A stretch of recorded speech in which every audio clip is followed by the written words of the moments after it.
Assalamualaikum warahmatullahi wabarakatuh. Alhamdulillah, assalatu wassalamu ala rasulillah Sayyidina Muhammadin wa ala alihi wa ashabihi ajma'in.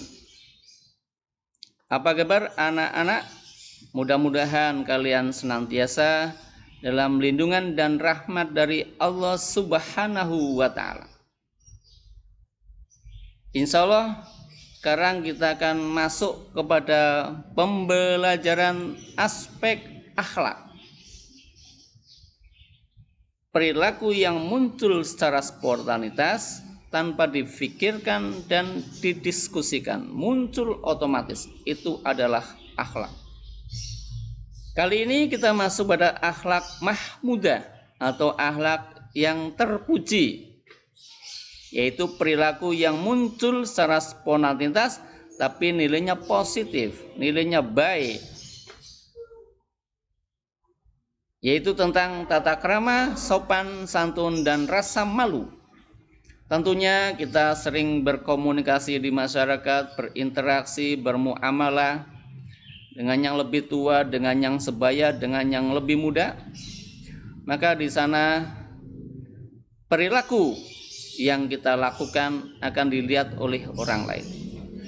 Bagaimana kita punya tata krama pada yang lebih tua, kemudian sopan santun, dan mungkin anak-anak pernah melakukan sesuatu yang keliru, yang salah, kemudian merasa malu karena telah berbuat sesuatu yang tidak sesuai dengan norma hukum, norma agama maupun norma sosial.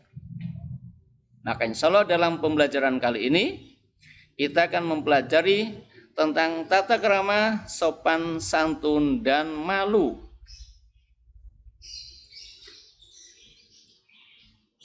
Kita lihat kompetensi dasar berdasarkan kompetensi inti. Kompetensi inti 1 spiritual. KD-nya adalah meyakini bahwa tata krama, sopan santun, dan rasa malu adalah ajaran pokok Islam. Yakin kalau tata krama, sopan, dan santun, malu adalah ajaran Islam. Yang kedua, KI2-nya secara sosial diharapkan para siswa bisa menunjukkan perilaku tata krama, sopan santun, dan rasa malu, menunjukkan secara sosial. Dan yang ketiga, KI3-nya tentang pengetahuan, diharapkan para siswa bisa memahami makna tata krama, sopan santun, dan rasa malu secara pemahaman akal. Dan yang keempat, secara keterampilan, KI4 adalah menyajikan contoh perilaku tata krama, sopan santun, dan malu. Kurang lebih itu KD berdasarkan KI-nya dan yang akan kita pelajari dalam pembelajaran kali ini. Kita masuk ke KI1 spiritual, yaitu tentang meyakini bahwa tata krama, sopan santun, dan rasa malu adalah ajaran pokok agama. Yang pertama, tata krama. Tata krama adalah satu cara, aturan, perilaku kita berinteraksi dan bergaul dengan masyarakat dalam kehidupan sehari-hari seperti yang diajarkan dalam Islam. Benarkah tata krama diajarkan Islam? Betul, salah satu dasarnya adalah kita ambil dari hadis yang diriwayatkan oleh Imam Bukhari dan Imam Muslim. Di sana Allah menjelaskan lewat Rasulnya dalam hadisnya, an Abi Hurairah radhiyallahu anna Rasulullah sallallahu alaihi wasallam qol man kana yu'minu billahi wal yaumil akhir falyakul khairan aw liyasmut.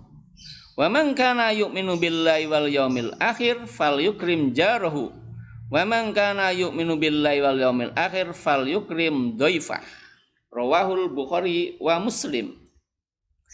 Diriwayatkan dari Abu Hurairah radhiyallahu anhu, sesungguhnya Rasulullah sallallahu alaihi wasallam telah bersabda, barang siapa yang beriman kepada Allah dan hari akhir, maka hendaklah ia berkata baik atau diam.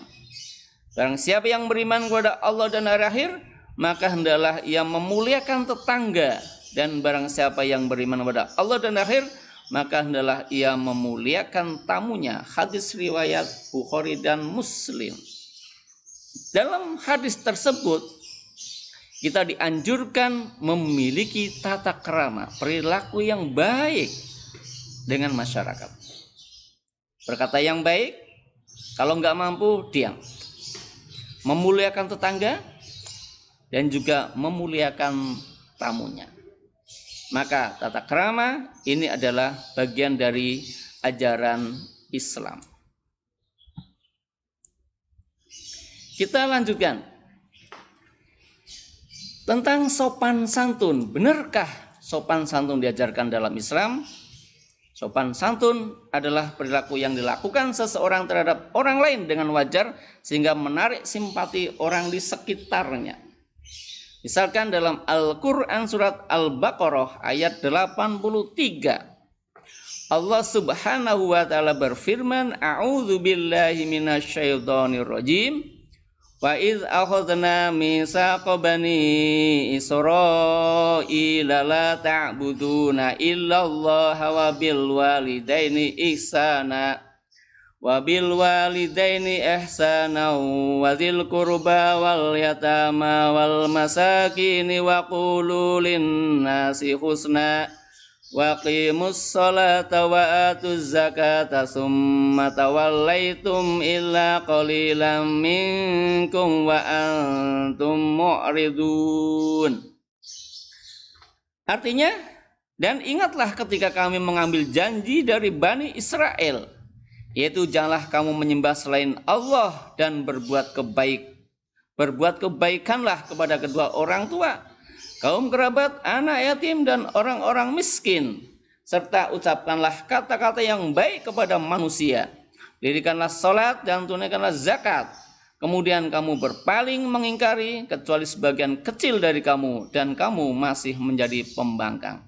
Al-Quran surat Al-Baqarah surat kedua ayat 83.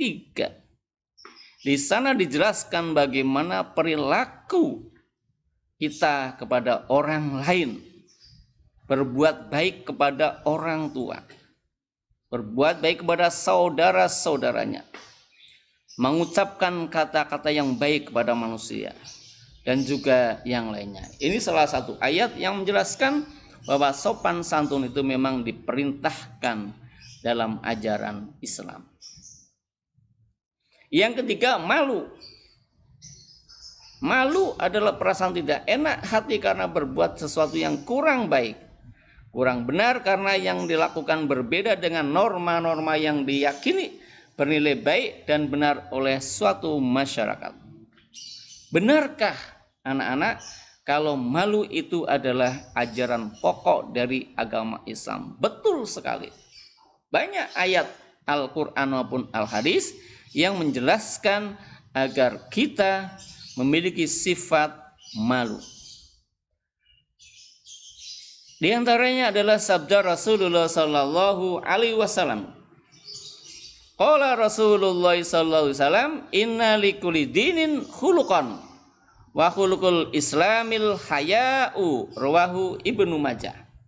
Rasulullah sallallahu alaihi wasallam bersabda, sesungguhnya setiap agama memiliki akhlak dan akhlak Islam adalah malu. Hadis riwayat Ibnu Majah.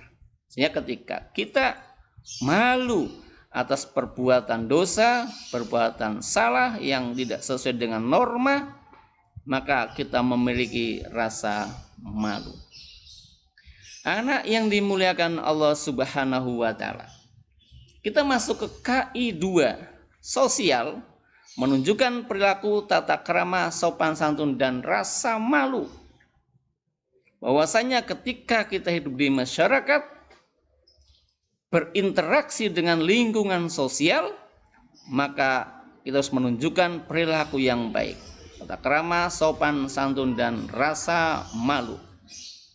Memiliki tata krama yang baik, sopan santun dan memiliki rasa malu yang dilakukan dalam lingkungan keluarga, sekolah, dan masyarakat.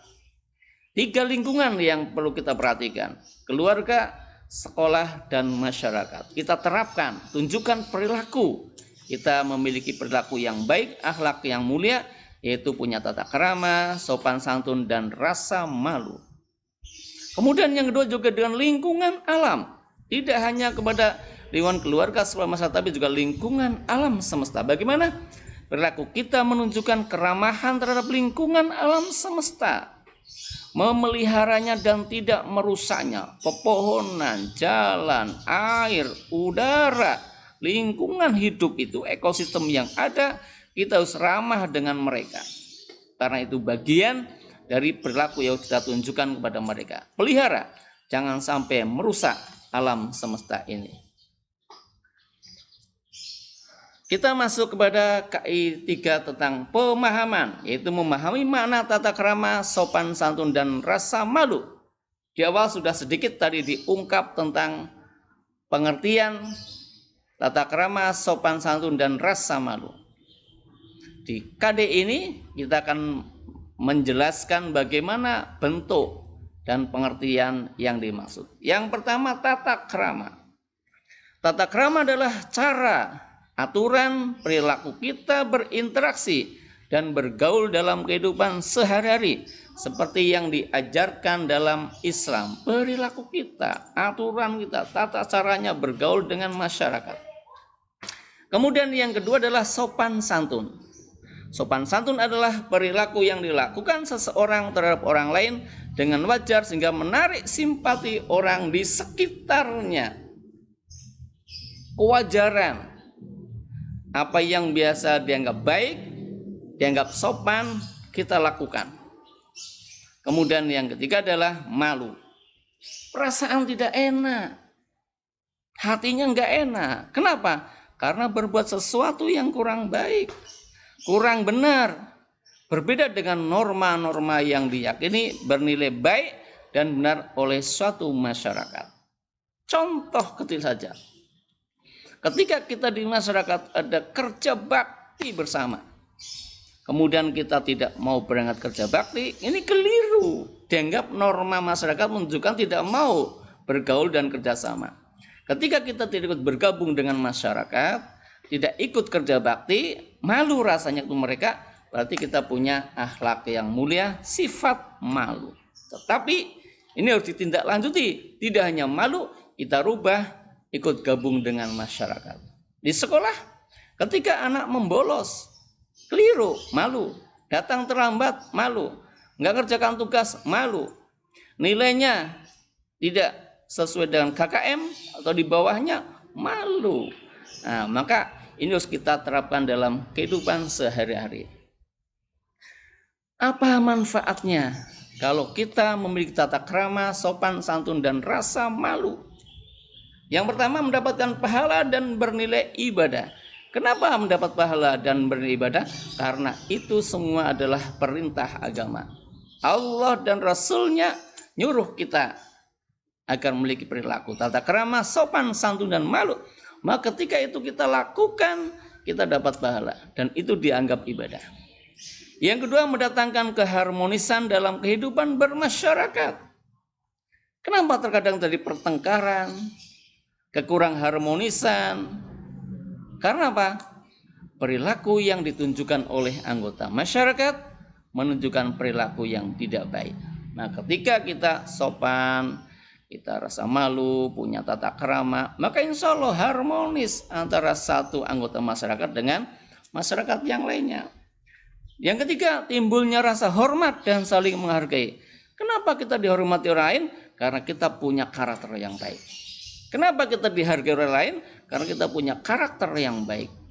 Maka harus kita terapkan dalam kehidupan sehari-hari. Dan yang keempat adalah terciptanya keamanan dan kenyamanan bersama. Hidup di masyarakat harus merasakan aman, harus merasakan nyaman secara bersama-sama. Itu bagaimana caranya? Tunjukkan perilaku yang baik bersama masyarakat. Anak yang dimuliakan Allah Subhanahu wa taala, kita masuk kepada KI 4, keterampilan. Maka KD-nya adalah menyajikan contoh perilaku tata krama, sopan santun, dan rasa malu. Kita akan membentuk contoh-contoh real perilaku yang menunjukkan hal tersebut. Yang pertama, contoh dalam keluarga. Apa yang perlu kita lakukan? Membungkuk dan permisi ketika melewati orang tua. Ketika anak-anak melewati orang tua, maka permisi dan sambil membungkuk badannya. Ini bentuk akhlak yang mulia. Satu contoh saja. Kemudian yang kedua, di sekolahan ditunjukkan dengan bagaimana malu rasanya karena tidak mengerjakan tugas rumah. Ketika di kelas kemudian dikoreksi oleh gurunya tugas-tugas yang diberikan, kok ada salah satu siswa yang tidak mengerjakan, maka dirinya jadi malu. Itu harus diterapkan dalam diri kita dengan maksud pada hari-hari berikutnya jangan sampai tidak mengerjakan tugas rumah. Lalu bagaimana contoh di masyarakat? Menjadi teladan di masyarakat dengan menunjukkan perilaku yang baik. Karena kita hidup di masyarakat, berinteraksi dengan masyarakat, kita harus menjadi teladan. Bagaimana cara menjadi teladan? Kita punya karakter yang baik. Tunjukkan perilaku kita memiliki tata krama, sopan santun, dan rasa malu. Dan yang terakhir, anak-anak yang dimuliakan Allah Subhanahu wa Ta'ala, kita akan latihan soal. Yang pertama, jelaskan pengertian tata krama, sopan santun, dan malu. Yang kedua, mengapa seseorang harus memiliki tata krama dan sopan santun? 3, mengapa kita harus malu apabila melakukan kesalahan? 4, perintah apa sajakah yang termaktub dalam Al-Quran surat Al-Baqarah ayat 83? Dan yang kelima, berilah 3 contoh perilaku sopan santun dalam kehidupan sehari-hari. Ini untuk latihan agar ada penilaian daya serap anak-anak mengikuti pembelajaran tentang aspek akhlak ini. Tata krama, sopan santun, dan rasa malu. Karena itu merupakan perintah agama, kita praktekkan, kita pahami, dan kita berikan contoh di masyarakat. Maka insya Allah kita akan menjadi pribadi yang memiliki akhlakul karimah, sehingga menjadi teladan bagi bangsa dan negara ini. Mudah-mudahan bermanfaat anak-anak dalam pembelajaran kali ini. Saya tutup dengan bacaan hamdalah alhamdulillahirabbil alamin. Wassalamualaikum warahmatullahi wabarakatuh.